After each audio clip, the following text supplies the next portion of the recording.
Sebastian Rovira is going to take the floor, who is responsible for ECLAC, the Economic Commission for Latin America and the Caribbean. If you're not aware of ECLAC, all the publications made by ECLAC on the region are very important because they highly focus on economic activity and especially in terms of technology. Sebastian, can you hear me? Good morning. I'm sorry to keep you waiting. Good morning.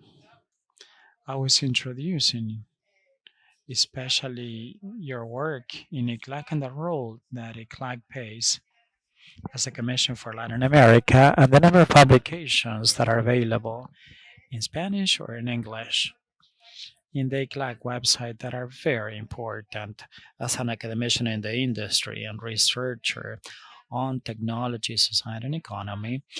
It's very valuable. So I urge you to read CEPAL or ICLAC's publications so you can receive all their new newsletters. I know that you have a new executive secretary. Ms. Barcena was with us in previous editions. She was the executive secretary of ICLAC. Mario Simoli was the interim president. And who's going to be the new leader now? Sebastian, let me welcome you. Thank you very much. We have 60 students here from the South School of Internet Governance, and online we have 120 participating, not only from Latin America, but across from other countries across the world, coming from Europe, Asia, North America, and Africa, but most of them are from Latin America. Thank you, Sebastian. It's great to have you here in a Hydro event. First and foremost, Olga, thank you very much for your introduction. It's a pity that I'm not here.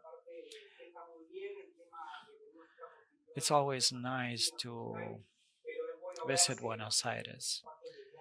It's great to have you here to have a discussion and to discuss this over brunch or coffee, and not always online, but because of the pandemic, I had to be online. I work for the economic development of ICLAC, and we conduct work in different environments in gender-based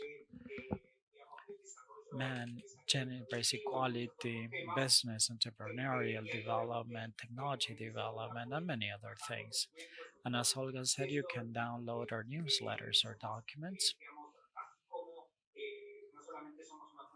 And not only do we provide information, but also we create some other information or know-how that we communicate in order to raise awareness uh, on our region. Our division is responsible for providing information on innovation and technology solutions. I studied economy, and along my presentation, you will come to realize that I'm an economist. So, by way of background, I'm going to give you a PowerPoint presentation, and at the same time, we will discuss some of the ideas and we'll provide you with statistics and an overview on the region, because the idea is not to have a truism or general truth, but for those of you to have a takeaway by way of presentation of how we face in Latin America the digital divide that is ever changing. Can you see my presentation right now, Olga?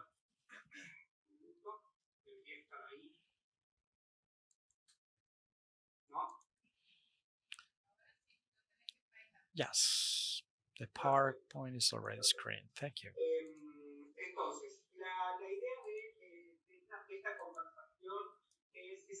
The main takeaway is to analyze how the region is doing from the digital point of view. We know full well that it's very complex to address or to understand because of the many dimensions.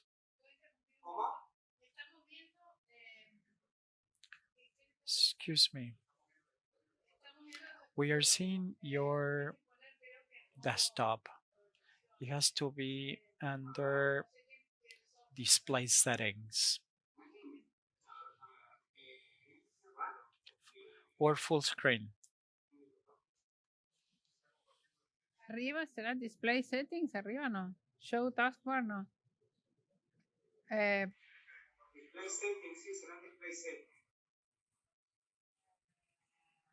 I'm sure that is in display settings here. Now, much better. Thank you. Yeah, that's much better. And can you see the full screen? Yes, perfectly well. Thank you very much. Okay, thanks for the tip. And the idea is to present the scenario of Latin America in terms of digital transformation. We have a regional initiative that I'm sure you're all aware of, and that is the political dialogue of integration in the region to make progress with the digital agenda for the countries. That is going to be Lira, and we're going to be gathering from 16th to November 18th here away, where we're going to see the progress made on digital transformation and to define the agenda and to set the course of efforts to be made in this regard. Briefly speaking, I would like to describe the relevance of the digital transformation in the different fields, whether it is economically, socially, or any other aspects, especially in terms of development. And let's consider three important elements. First, to come to realize that we live in a digital world, and I'm sure this has accelerated over the last year because of the COVID 19 pandemic, because of connectivity and the continuous connectivity that is required through smartphones, and the emergence of global platforms. If you consider, for example, global platforms are regional ones, not only in e commerce, but in training, employment, for example, you know that they play a key role in the processes that are related to development. Everything that is connected with artificial intelligence, blockchain, and the cloud are pillars for this new digital world, and everything that has to do with the emergence of 5G for the new infrastructure. And this is just a few elements. There are many that have to do with internet governance and with regulation that are going to be later addressed here in my talk. So, what happens and how we relate the digital with the new world? We know full well that there is a political struggle in geopolitical terms between countries like the European region and the digital position, and how this may serve to overcome the challenges of the digital position of many countries. There's an environmental crisis that is underway despite the chance of having COP27 that is going to alleviate some of the tensions because there are priorities like the inflation, the war between Russia and the Ukraine. However, there are many things that are there and are going to pick up later on. We have to see how the digital world will help overcoming the environmental crisis. Also, inequalities and exclusion, because the region has a lot of inequalities and exclusion, and some countries experience a worsening or an exacerbation because of the pandemic of inequalities and exclusion, especially how price hikes impact society or the most vulnerable sectors of society, and how this is going to affect the exclusion that we have in these countries. Also, we have the issue of democracy. For example, in the past, it seemed that we were going to have a good pattern of democracy, but we have to see how the world behaves, especially in some of the countries where we have under discussion the role played by democracy and how we are going to drive this process. And also, this relates to institutional stability. For example, some years ago, we published a work with the OECD, CAF, and the European Union that dealt with the how the region or some of the countries made some improvements socially, economically, and in terms of well being. But in connection with the institutions, we found a weak vision or an image of the institutions that had been, right now, along these years, have been a little bit stronger. And later, we are going to see how the region includes itself in the new world where we have geopolitical struggles, low growth, and the relevance played by these digital tools and how we involve ourselves in this world. And later we're going to some indicators or statistics, and we're going to see that the region is not that ready. It's not that ready, not only from the digital point of view, because we are going to see what happened because of the pandemic.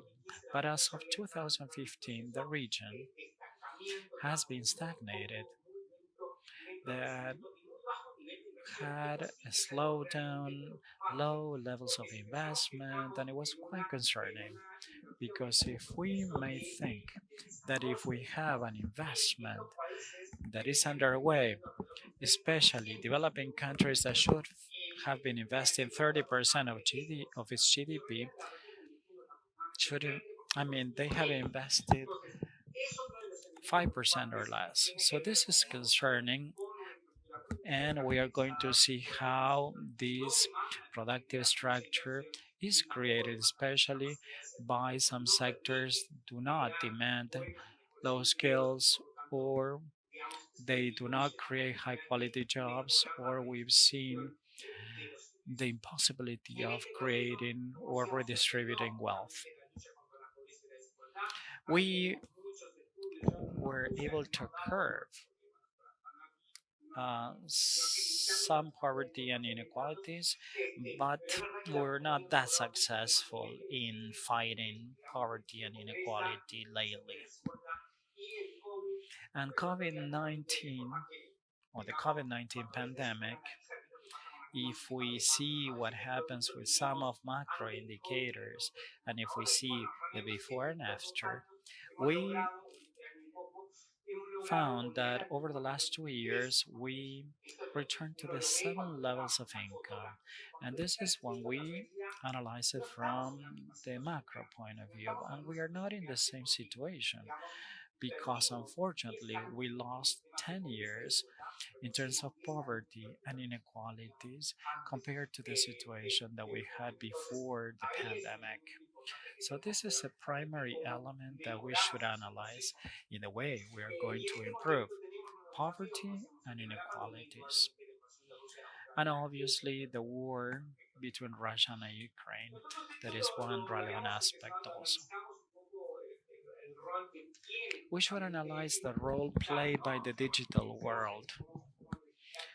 And we may think how the digital world plays in this new world position with the region and with the countries.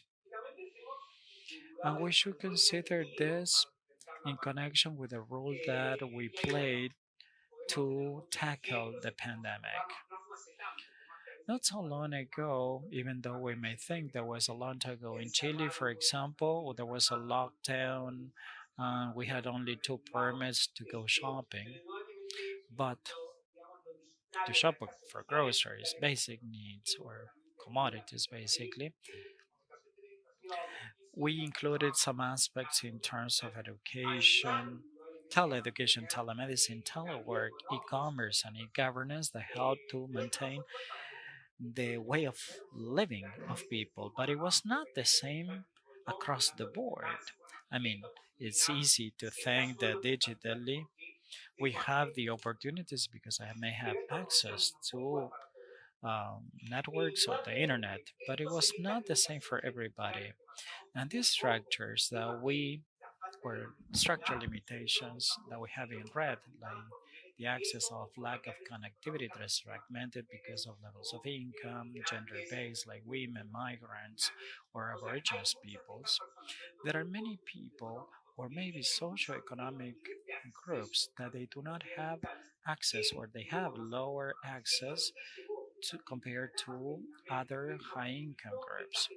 And these the pandemic basically extended the vulnerabilities or the deficiencies. For example, like speed, insufficient networks that may have access to the internet, but if I don't have the necessary tools to leverage this technology, probably the least developed people could not develop their full potential and they could not be in a position to have a better access or better economic level, and they will lie behind. And then we have some other structural limitations, like, for example, the scarce digitalization of production or the lack of trust in some of the institutions that has led that we may think that this is okay, the issue of connectivity and all of that, but this does not apply across the board for all people, especially for people's the most vulnerable sectors of society in Latin America. So we may think or we should consider of the mechanisms and tools to implement and to drive this access of or increasing access of technology, and we may think of elements to reach different levels or different groups of people. For example, by developing innovation like startup or technological startups, and we should analyze how do I respond to these people that are not having access, and since they are far from having access to the technology, basically they are left behind and they are far away from having access given the digital divide. These are the numbers or statistics that are considered on a daily basis. We're going to come up with new numbers in the near future in November. However, even though this has changed and they have increased over the last years, right now we are in stagnation. Yeah, we have 67% of people that use internet. However, there's a third that they have limited access or no use or no access to the internet, which has to do primarily given the socio-economic crisis that we were discussing. Whether it is broadband, or mobile data use, or fixed broadband, that accounts for 14%.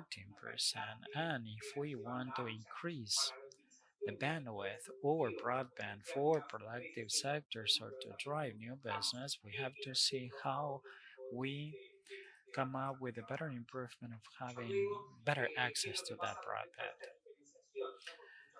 And then we need to think of the differences because we may think of factors like gender base, income levels, location of people, but also we need to consider that there are 75% of people in farms that are not connected and group ages, like for example, people that are under 25 or more on people that are over 66 that have no access to the internet. Obviously, this fluctuates per country, and this is the reality of Latin America. However, apart from the 40 million households that are not connected, 50% is in the two more poor quintiles. So this is where the differences are. For example, in the case of Peru, in light blue, where you have 64% of the high income people, in the low income people, you have access, you have 40% of people having access. So there's a huge difference between the two groups. In the other countries, you don't see substantial increases. Like, for example, in the case of Brazil, like I think you have not so much a difference. And this is related to the cost of having access to a broadband service in our countries. There's a threshold that was set by the Broadband Commission of the United Nations that accounts for 2% of income or 2% of less. This would cost this would be the cost of having access to broadband. And you can see that the first quintile and the second quintile are included here. For example, despite the cases of Chile and Uruguay, we are going to see that the rest of the countries do not have costly or expensive services. However, when we see the cases of Colombia or Bolivia, for some, to have broadband access or fixed broadband access is like allocating 30% of income. So it's crazy. They are not going to pay for that just for paying internet services, broadband services. And that is in connection with the cost of access, connectivity, but also we have speed problems. We may have speed issues, so we categorize in this what we included or we classify, for example, low speed as 5.5 megabits per second. That is useful just or is good for sending an email or text audio, but it's not good for e-learning or for remote work. So this, the medium and the high and the low speed is classified in millibytes per second. And for most of the countries in the region, we see that 30% does not have the necessary speed to do e-learning, online classes, or teleworking. So we should see what elements are there to overcome the challenges. And this basically emerged in the pandemic because digital technologies allow school children to continue schooling or their schooling. And it's very difficult to measure the impact despite the usefulness of providing them with training and education during the pandemic. The long term impact we know that are going to be very significant, and especially they're going to be very important for the low income households. As you can see, 46% of school children between 5 and 12 that live here in unconnected households. So a large percentage of these school children did not have access to online training or online education. So there's going to be a gap between the low income people and the high income people here in the right of education to overcome the socioeconomic challenges. That's why we need to overcome the socioeconomic charges, uh, socioeconomic challenges that I was telling you about. For those of them that were lucky to work for their homes, it was okay. And this has to do with the type of work they perform, with the role they play. So what we see in ICLAG was to analyze the potential on those kind of jobs that could be done in the region by teleworking. In Europe, For example, in the United States, 40 people could perform their jobs online, but in Latin America, only 21% of those jobs could be performed online. So this speaks of a limitation to maintain their income by teleworking.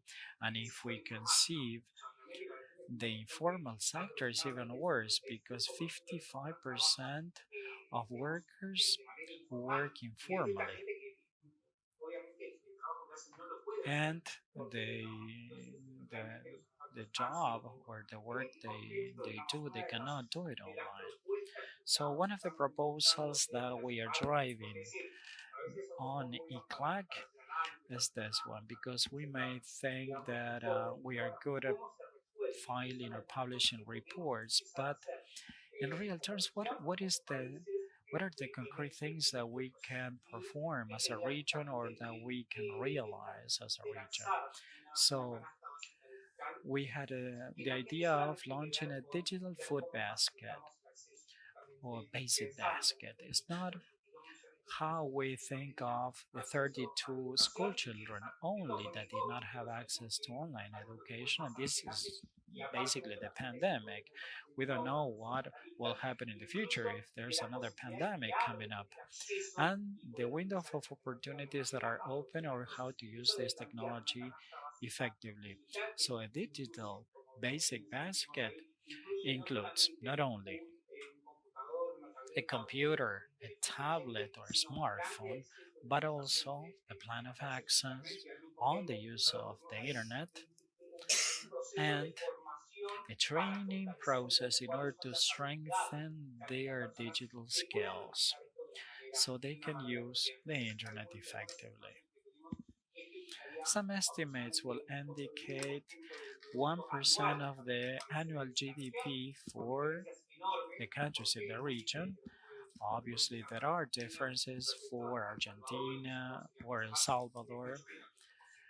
In Argentina, for example, will dedicate less than 1% of its GDP. It doesn't mean that the GDP investment will be allocated by the state. We could find, for example, other associations or alliances, partnerships with the private sector or with the corporation. For example, what Peru has done is very interesting, where they involve stakeholders such as the government, Facebook, Telefonica, to provide the necessary access to those people that were not connected or that they did not have access to this connectivity. So this is the statistics that speaks of the relevance of having digitalization for social inclusion. But also we need to understand how digitalization applies to sustainability and the impact on sustainability. And we need to understand what sectors we are discussing here, because we may use technology, for example, in food, agriculture, education. We are going to see some concrete examples to illustrate this, and this is very important to reduce the CO2 footprint of 12 gigatons in 2030 in order to make progress significantly with sustainability. Some other elements in order to address digitalization, and then I would gladly take your questions. First, the productive development digitalization in our region, it is key. As you can see on the graph, you see the contribution of productivity and job creation. If we analyze how the GDP is growing in the region and in other regions, the GDP contribution in Latin America comes by creating jobs. But in the case of China, the United States, Korea, or Europe, their contribution comes from productivity. It's not that we don't want to create or they don't want to create jobs, but in line with jobs, there's an increase in its productivity as well, and in the way we are contributing to that GDP increase, which in line has to do what we have created or described in the graph, that there's a low technological maturity or literacy in our jobs. So if one want to enhance productivity, that is would be the Achilles heel. So we need to accelerate the maturity and the technological transformation process by seeking productivity, and technology plays a key role. We need to find a dynamic response related to these transformation models linked to the digital world, because we are at crossroads, because we have an increase of variable costs and overhead costs, and everything that has to do with the war in between Russia and the Ukraine. Also, we have higher production costs that kind of resulted in a freeze in the economy. So we need to improve the efficiency, energy efficiency, collective efficiency, data gathering, the Internet of Things, and how this will result in reducing costs, improving productivity.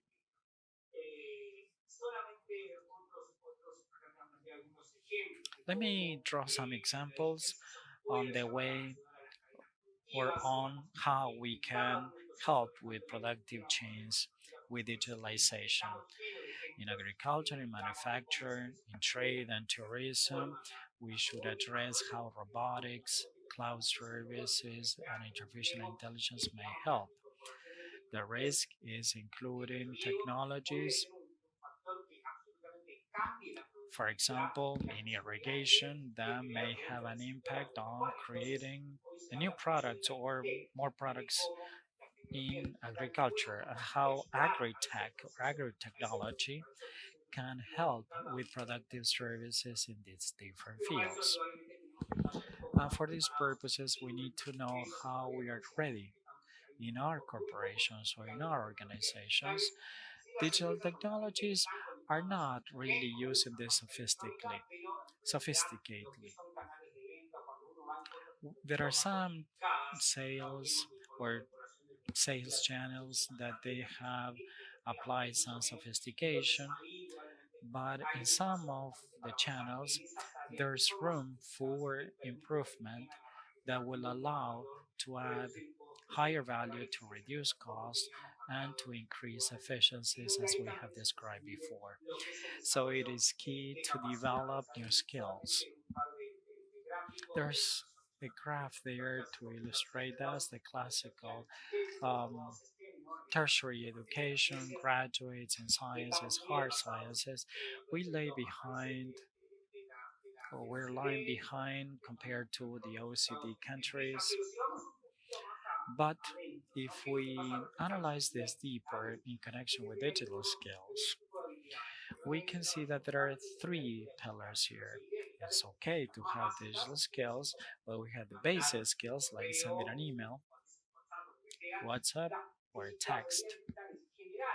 General digital skills that have to do with using software, PowerPoint, or any application like a document, like a little bit more developed skills or advanced digital skills that have to do with having the necessary skills like programming or something even more advanced.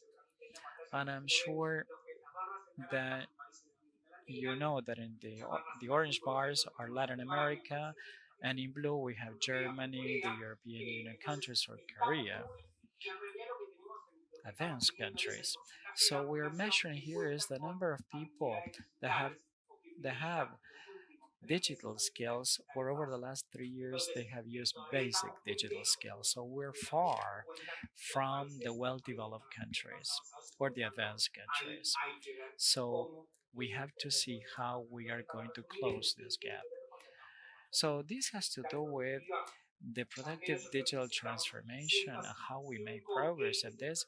First, we need to focus on the five pillars with the need to gather secure information or investment on innovation, like investment in technology, IT, digitalization, financing for company skills, university, research, technical education, the creation of competencies in corporations, broadband, SG, IoT, 5G, everything that has to do with regulations like developing standards and competition.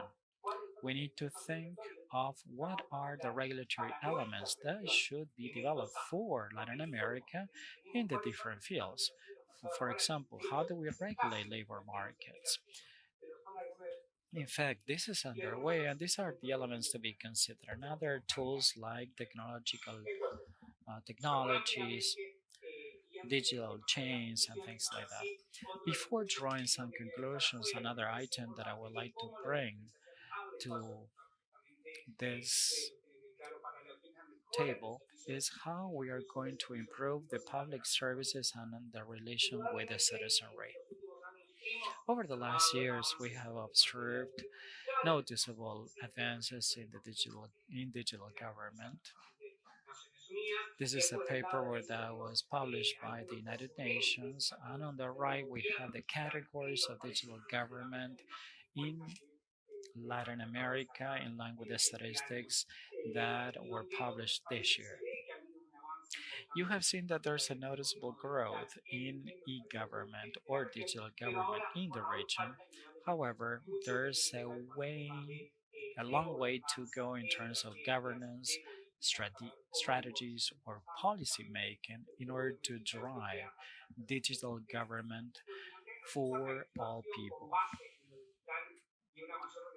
In order to address cooperation and the digital progress to be made, we need to see the strategies. First, we need to build an inclusive digital society.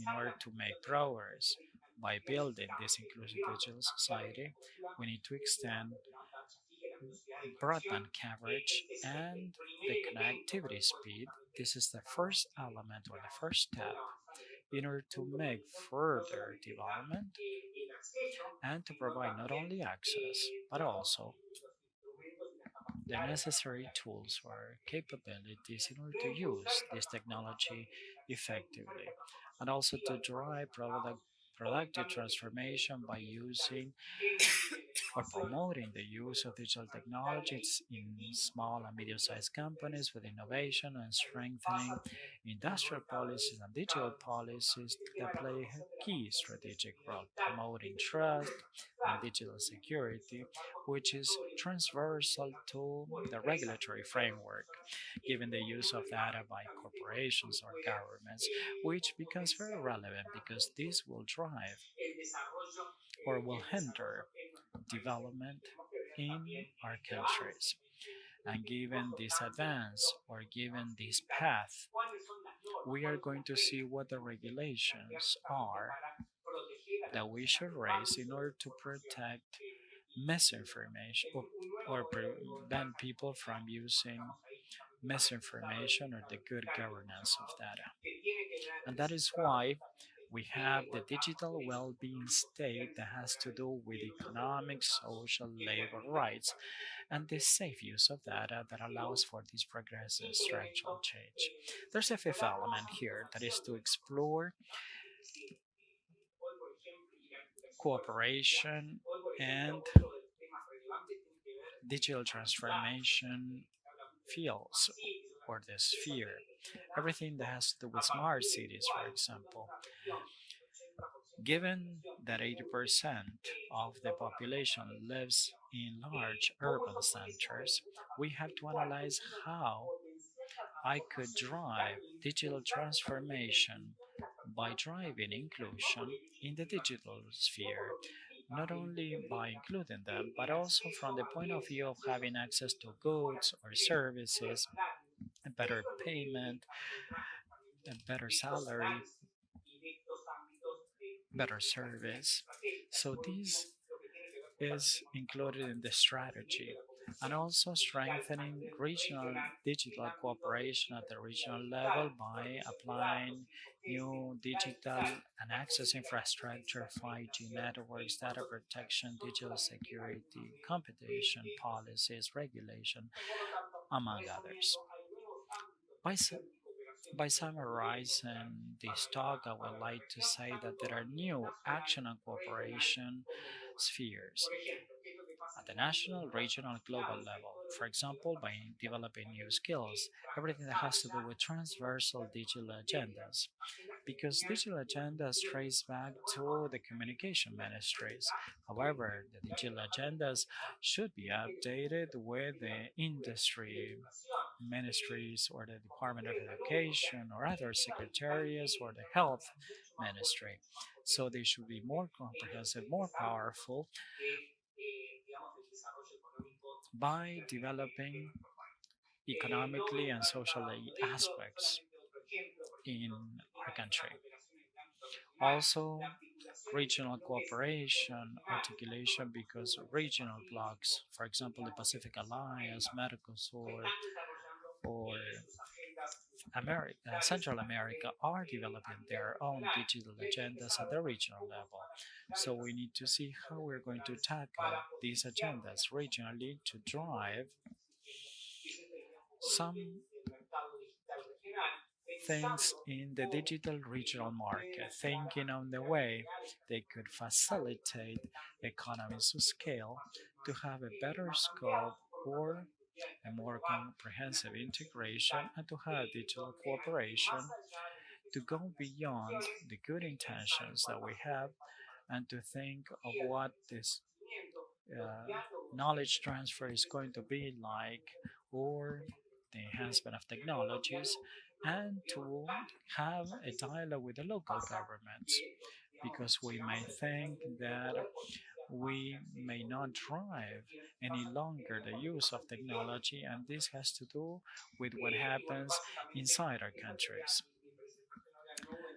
I'm not going to delve into any detail on any of these pillars, and it will take so much time, but it was important to give you a snapshot of these instruments or these tools that have to do with regulations or standards, or regulatory frameworks or conceptual frameworks, for example, related to platforms use or digital platforms that should be tackled strongly or more effectively, especially with a view of dealing with this on the part of the region, because we may learn takeaways from the European Union, like Estonia or France. However, we have a different reality. We need to see how we make progress along these lines by elevating the skills of those stakeholders that are innovating or included in innovation, like the digital industry, but especially all those people that are not having access or they're underusing or under leveraging the technologies in the region. Thank you, Sebastian. I was thinking about the digital basic basket.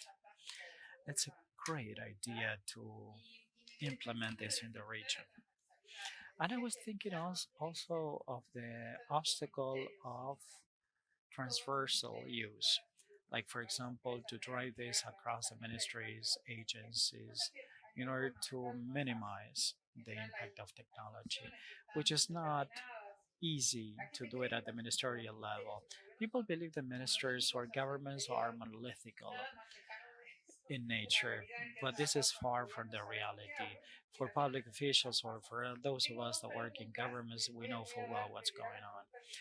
Let me see if we can take the questions that are online. There's a philosophical question that I was wondering about that I was, while you were speaking, I was thinking of this. This was from Kenya in Nairobi. Most of the students come from Latin America. However, we have widened some of the horizons, and this person from Kenya is wondering if in the future we could close the divide of those that do not have access and those that have access, or if there's going to be coexistence to find a way of addressing this in some way. And there's another question from Montserrat from Guatemala and wants to see if there's a local or regional coordination for ICLAC for regional strategies, as they have done in Europe with the European Union. Let me take these questions. Everybody has wondered if we have a coexistence. We need to be realistic in order to answer the first question. One thing is what we hope, and one thing is wishful thinking. This divide is not going to disappear. We may close it, and when we close some of the divides, some other divides will emerge. When you analyze this scenario, and Olga, you know full well because you're part of this process, what 15 years ago was a concern. That was the lack of access of internet or access to broadband. This migrated, or there was a transition as we tackle some of the challenges. As a matter of fact, we still have them, so we shouldn't lose sight of these issues. So when we see what's going on, of what may happen with digital skills, my concern may be general digital skills and to focus primarily on a sector of the population that lacks this. But in 2 years' time, there are going to be other digital devices, more advanced devices, that are going to restrict the capacity of developing myself in terms of digital skills or digital tools. So we know full well that we are going to mitigate or reduce the digital divide. And when we do so, there's going to be emergence of new one. All developing countries or even developed countries, even European countries, they have divides, but in other fields, in other spheres, probably not in terms of connectivity or lack of access or access to education. Probably they included in some kind of educational scheme, but they do have divides. So we may need to see how we focus in order to tackle this. We cannot reduce them all. We should, priority should be placed on making efforts on mitigating some of these or the gaps or the device that we intend to reduce. For some time, we've been driving the regional market. So basically, this leads the way to integrate this economically in ICLAC. The idea is this. What happens digitally is to make progress by block or by sub-regions. We have made progress in the Pacific Alliance, making advancing digitals, especially Mercosur, and sometimes we have to consider the issue of leadership. We may have good strategies, good ideas, however, if there's a lack of leadership or to tackle this at the regional level, we may position this to make progress in that direction. So it could be difficult to make progress. And the same thing we have done it in the Caribbean. We may consider making progress in these blocks, considering that we may have productive and digital things. Sebastian. Thank you, Sebastian. We don't have much time. I don't know if there's someone who really wants to ask a question, a very brief question. I see that that's not the case. Can we have access to your presentation, Sebastian? I don't know if you sent it already. I'm going to send it to you. Great, so that we can share it with the rest of the participants. I think that there's a lot of good information in your presentation, and I want to highlight the work that you have been doing in the region.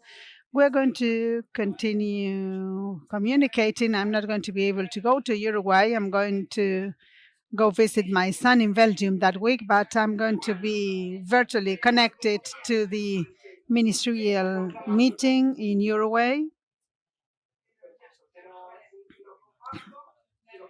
I'm going to share my presentation. Thank you for the invitation. And as I was saying, it is important that we can help to highlight a topic that sometimes is forgotten in the agenda or that is being replaced by other topics in the agenda. But we understand that we need to think about the transversal aspects and the relevance of the digital issue and how we need to also be part of other agendas such as education, productivity in a stronger way. That is one of our challenges, and it is the way in which we can start working towards that goal. Thank you, Sebastian. Thank you for your time, for participating in the school. Greetings from Oscar Mesano, from Adrian Carballo, and from all the audience. Thank you. See you soon.